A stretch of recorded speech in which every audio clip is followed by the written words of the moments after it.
lest we forget that our longing for and our work for human rights and justice is something we do alone. We read the principles of the Unitarian Universalists.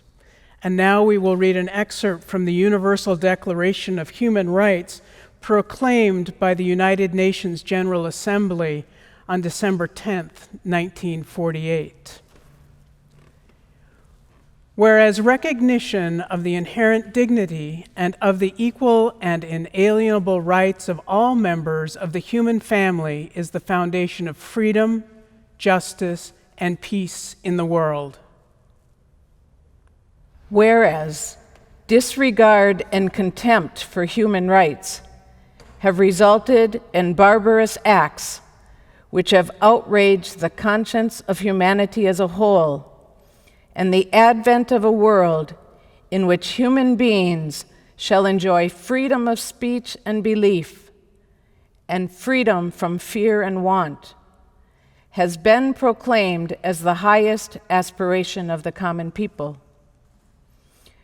Whereas it is essential, if humanity is not to be compelled to have recourse as a last resort to rebellion against tyranny and oppression, that human rights should be protected by the rule of law. Whereas it is essential to promote the development of friendly relations between nations. Whereas the peoples of the United Nations have in this charter reaffirmed their faith in fundamental human rights, in the dignity and worth of the human person, and in the equal rights of all human beings, and have determined to promote social progress and better standards of life in larger freedom. Whereas member states have pledged themselves to achieve, in cooperation with the United Nations, the promotion of universal respect for and the observance of human rights and fundamental freedoms. Whereas a common understanding of these rights and freedoms is of the greatest importance for the full realization of this pledge. Now, therefore, the General Assembly proclaims the Universal Declaration of Human Rights as a common standard of achievement for all peoples and all nations, to the end that every individual and every organ of society, keeping this declaration constantly in mind, shall strive by teaching and education to promote respect for these rights and freedoms, and by progressive measures, national and international, to secure their universal and effective recognition and observance, both among the people of member states themselves and among the peoples of territories under their jurisdiction. Article 1. All human beings are born free and equal in dignity and rights. They are endowed with reason and conscience and should act towards one another in a spirit of common humanity. Article 2. Everyone is entitled to all the rights and freedoms set forth in this declaration, without distinction of any kind, such as race, color, sex, language, religion, political or other opinion, national or social origin, property, birth, or other status. Furthermore, no distinction shall be made on the basis of the political, jurisdictional, or international status of the country or territory to which a person belongs, whether it be independent, trust, non-self-governing, or under any other limitation of sovereignty.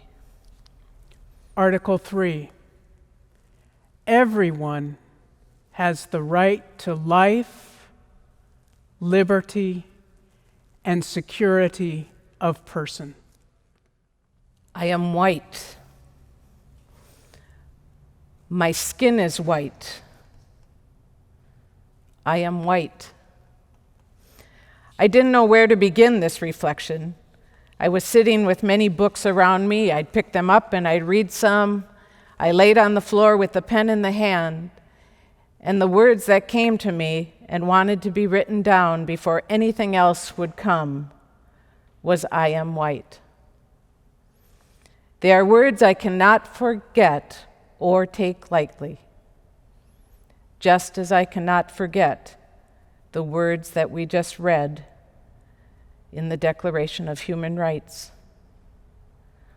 All human beings are born free and equal in dignity and rights, and everyone has the right to life, liberty, and the security of person. So my first real consciousness of an introduction to racism in our country came when I was a novice in my Franciscan community, and I spent 3 months in 1985 on a mission experience with our sisters who were living in Lexington, Mississippi. Part of my work during that time was taking a census for a lawsuit they were a part of with other Black leaders in the community that was challenging the newly drawn boundaries of the city property by the white mayor. In one direction, the city limits extended out 5 miles to include the white large housing developments. In another direction, the city boundary ended 1/4 mile out where the Black people lived. It meant, and I saw it carried out, that if there was a fire in the Black community, being outside of the city limits, the fire trucks did not need to respond. But if someone's house caught on fire 5 miles out in the white community, the trucks would roar to put it out. I saw and I learned a lot in those 3 months, getting a little glimpse at the power inherent in the color of my white skin. For the next 12 years, my life and learning were amidst Hispanic people, both in inner city Chicago and in Nicaragua. Though their history is different than the African American community, the Hispanic community knows too the cruelty of systemic racism and oppression. And I came to recognize the unquestioned power and authority they gave me as a white person.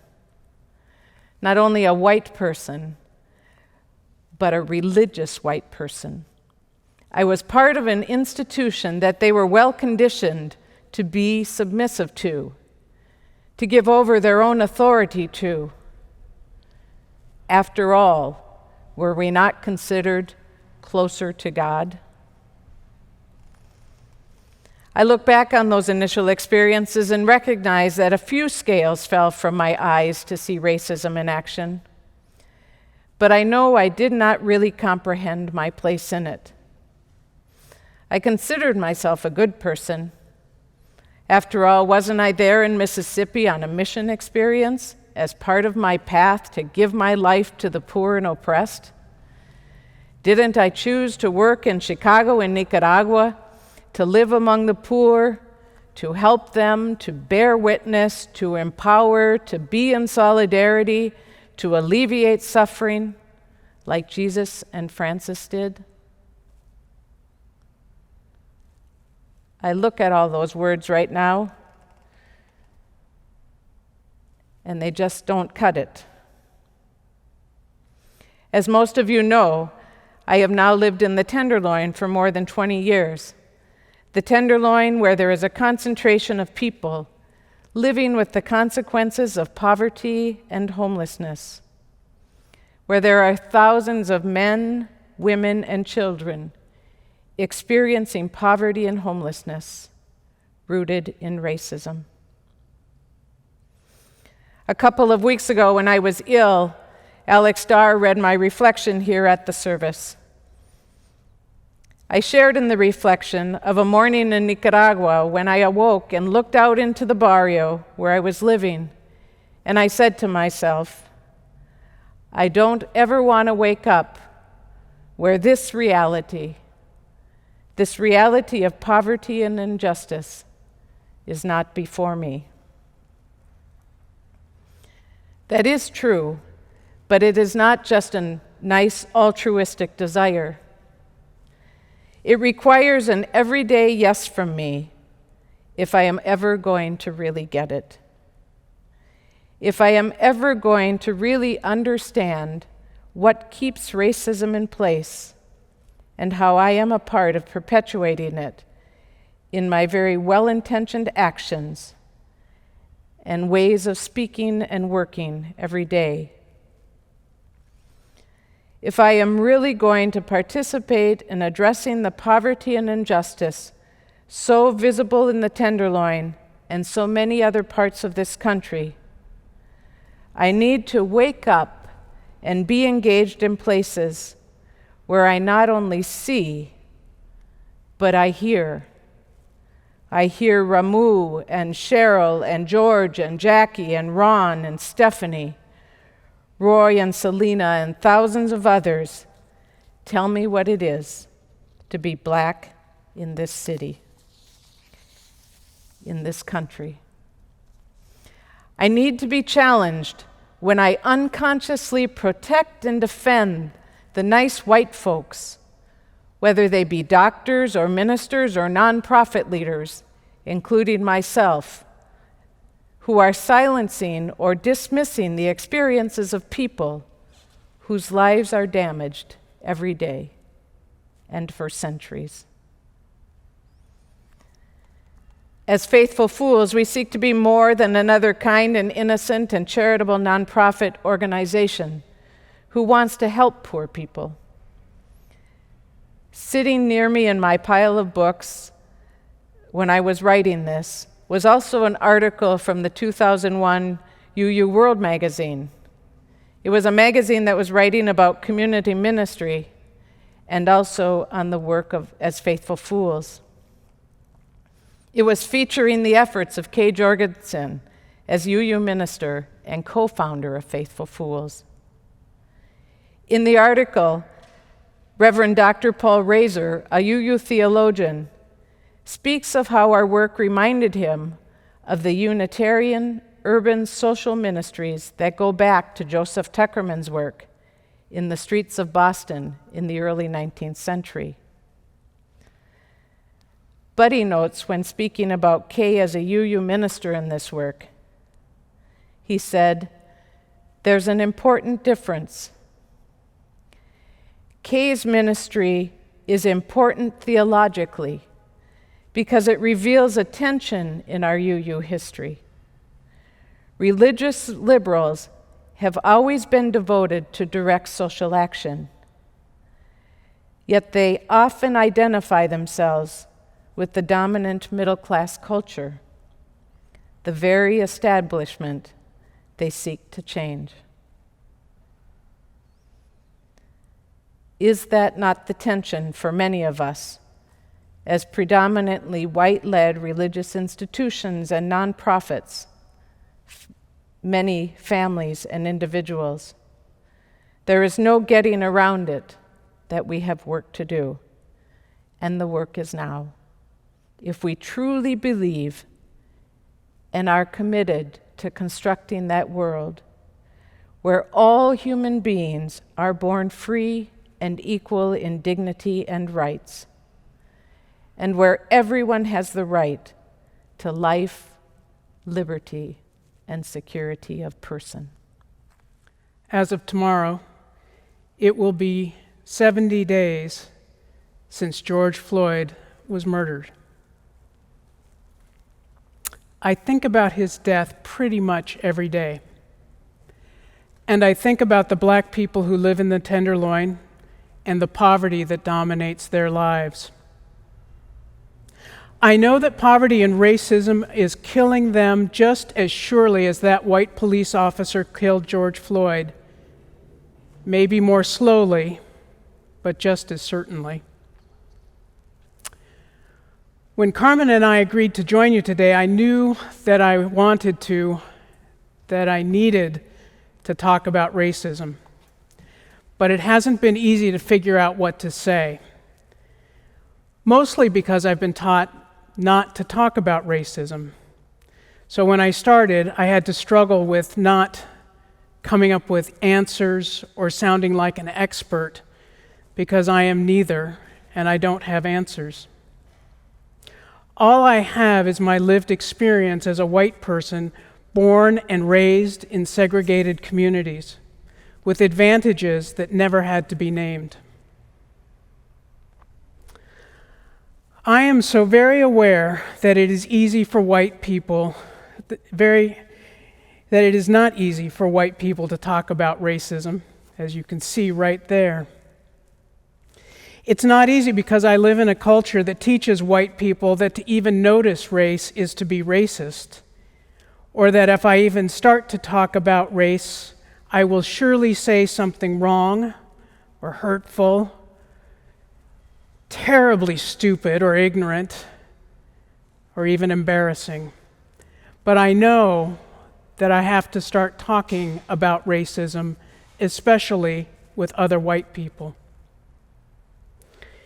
If you are like me, both white and progressive, and you feel this kind of anxiety around racism, you probably also feel motivated to address it, to come to grips with it. Maybe like me, you are trying to understand what anti-racism needs to look like today, as opposed to 10 years ago, or 20 years ago, or 30 years ago. And maybe like me, you are finding yourself at a loss for words, or worse, unable to find a course of action. Robin DiAngelo's book, White Fragility, has been much on my mind. It feels like her work should be helpful in coming to grips with what is happening, especially with understanding what I should be doing right now, or at least why it is so incredibly hard. The message of white fragility is that white people, white progressive liberals, have certain nearly invisible and unconscious defenses to racism. And I will tell you that when I reflect on my life in the last number of years, I can tell you I have employed every last single one of those defenses. I have touted the anti-racist work of my parents, and I have virtue signaled how good I am by explaining how racism works in a room full of people of color, thinking that my realizations about racism are somehow new discoveries and not the everyday lived experience of the people sitting right next to me. I am so embarrassed by so many of those moments.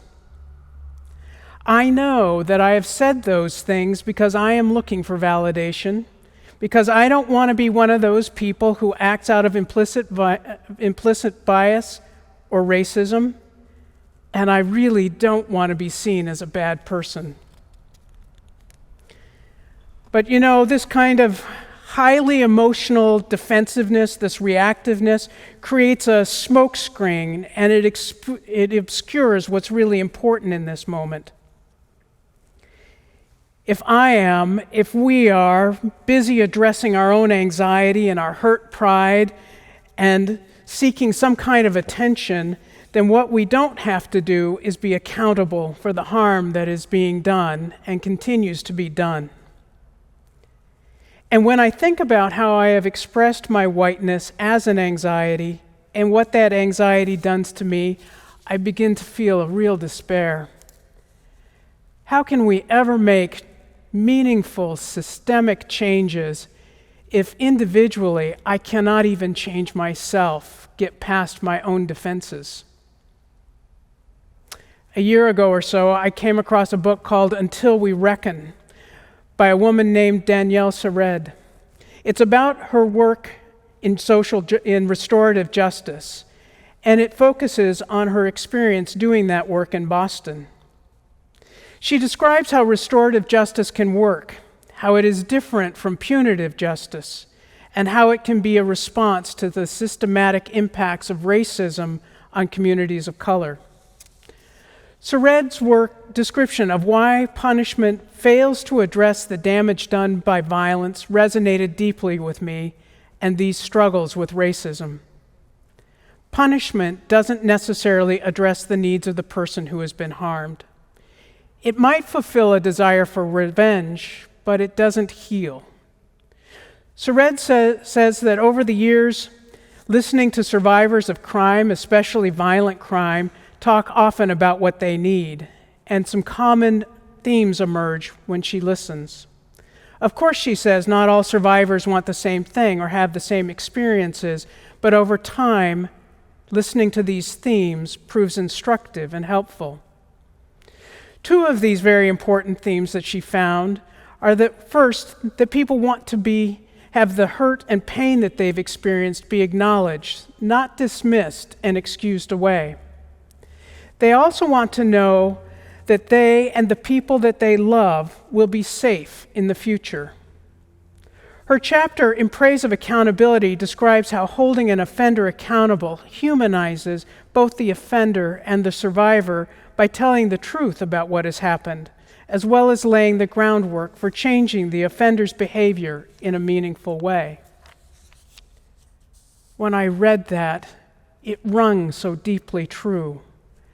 The history of the U.S. is laced with threads of racial violence. Anti-Black racial violence began in slavery and became the racial terrorism of lynching and mass incarceration.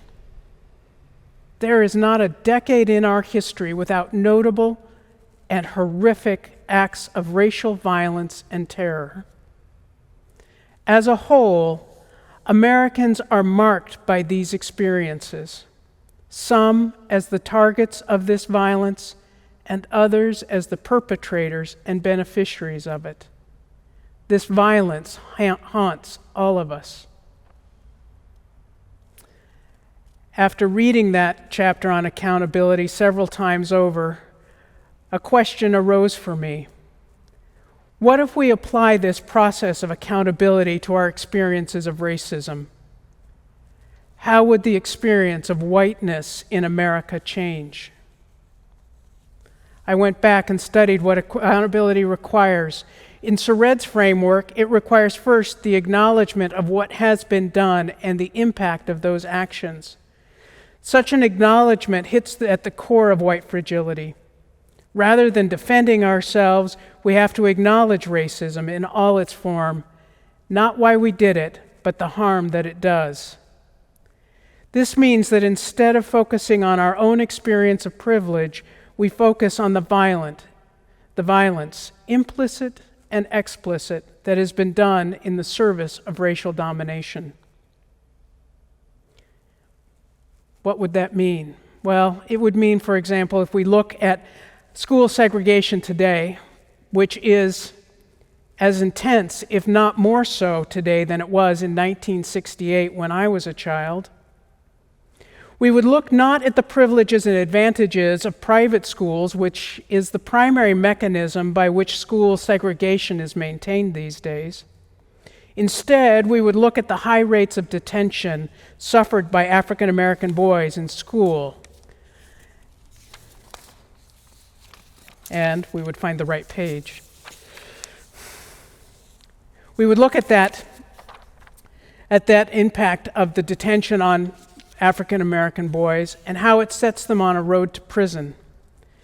School segregation inscribes on young boys of color, white fears of violence, white assumptions that black men are dangerous in ways that no one else is, and that they are destined for prison because we assume that blackness by itself is dangerous. In that point of our realization and discussion, we would begin to understand and acknowledge how all-encompassing the criminal system is for men of color, what impact it has on women of color, trans people of color. It begins when they are small and continues through school, through stop and frisk, through traffic stops, through prison, and yes, it brings them to the point of death, always the point of possible death at the hands of police officers on the streets.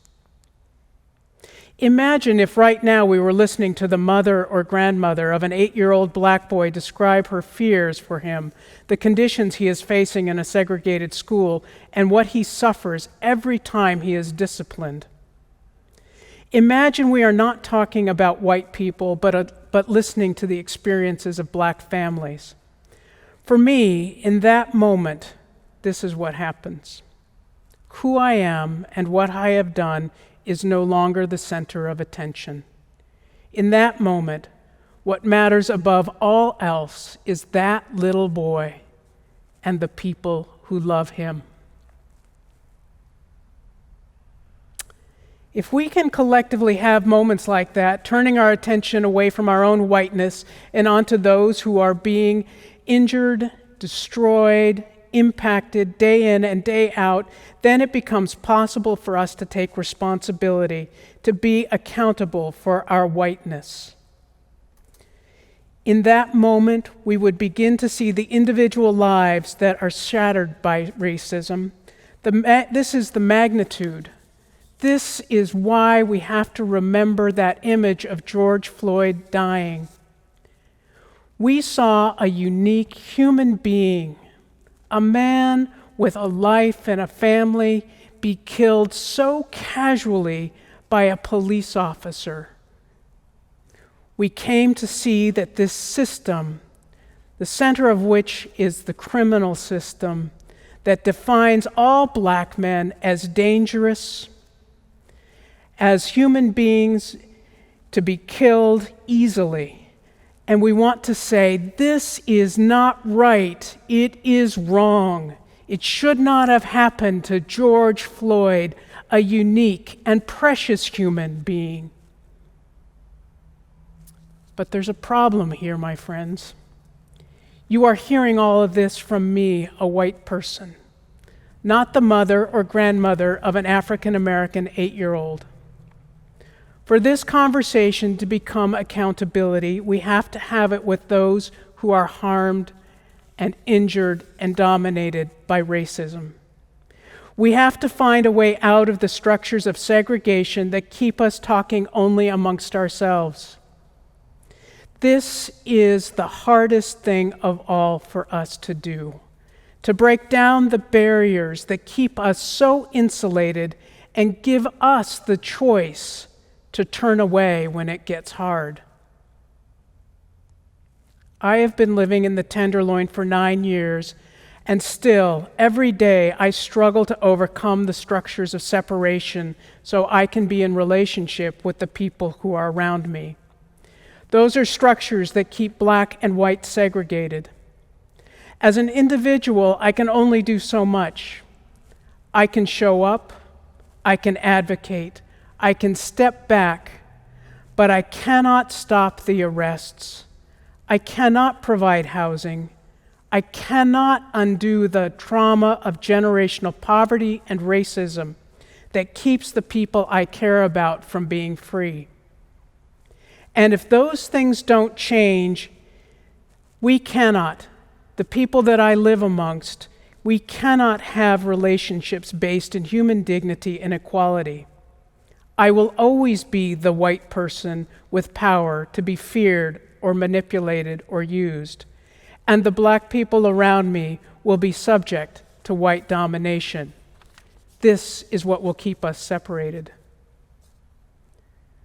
The most important part of accountability is doing what needs to be done to prevent the harm from being done again.